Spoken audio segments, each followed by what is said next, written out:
Good afternoon, sir. So, the-demo ko po explain kung paano yung activity. So, dito mag-code. Ito yung design. Wala pa dito sa design kasi hindi pa ako wala pa yung laman dito kaya hindi pa maayong design.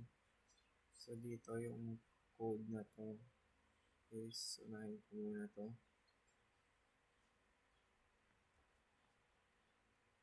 So, is natin dito. Ito tayo mabalinan nyo. Di man, hindi ka lang tag-download ng OBS.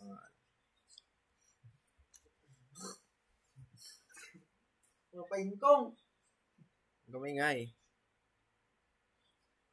Tapos,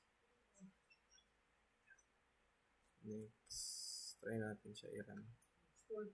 Error siya kasi hindi pa tapos. So, tayo. Dito pa lang, boy. Dito na yung Mata niya. bawat button. Display Saka label. Ano ang dire-diretso tayo?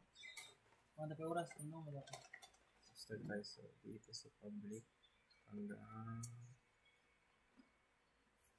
dito. Ito lang.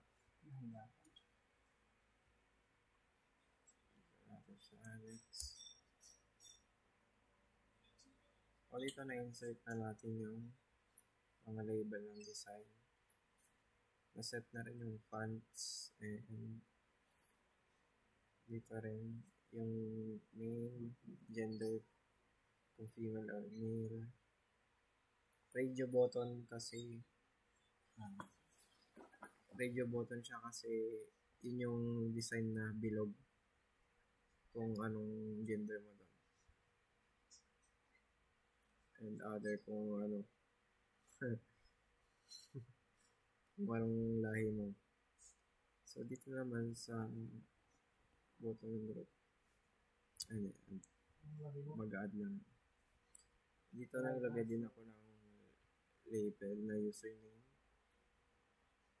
para dun ka mag-add ng username sa type and sa password contain password na label na email, phone, address. So, meron dito kung anong country mo. Pwede natin i-edit. Lagyan natin dito ng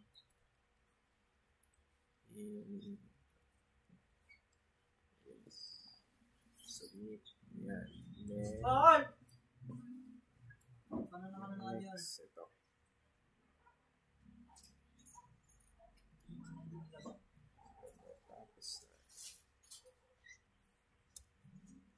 Tapos, so, ayun namin.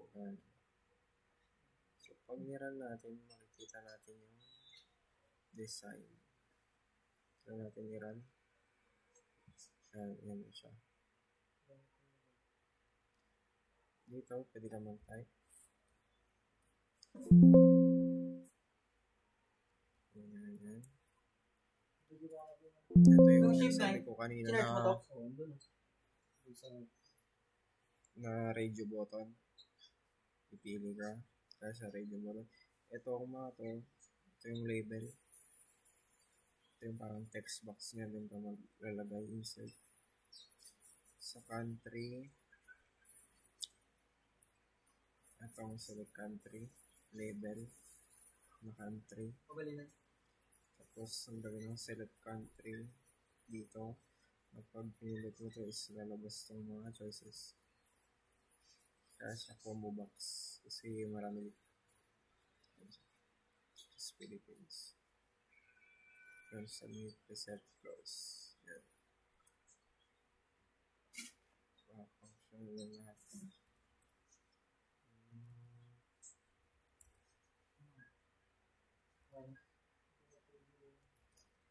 Ganun pa din? Wala pa din? I-restart mo lang wala sa mga po? Ayun na lang, restart mo. Yan. Pwede din yung mga number. Okay, kasi ayaw lumabas yung number.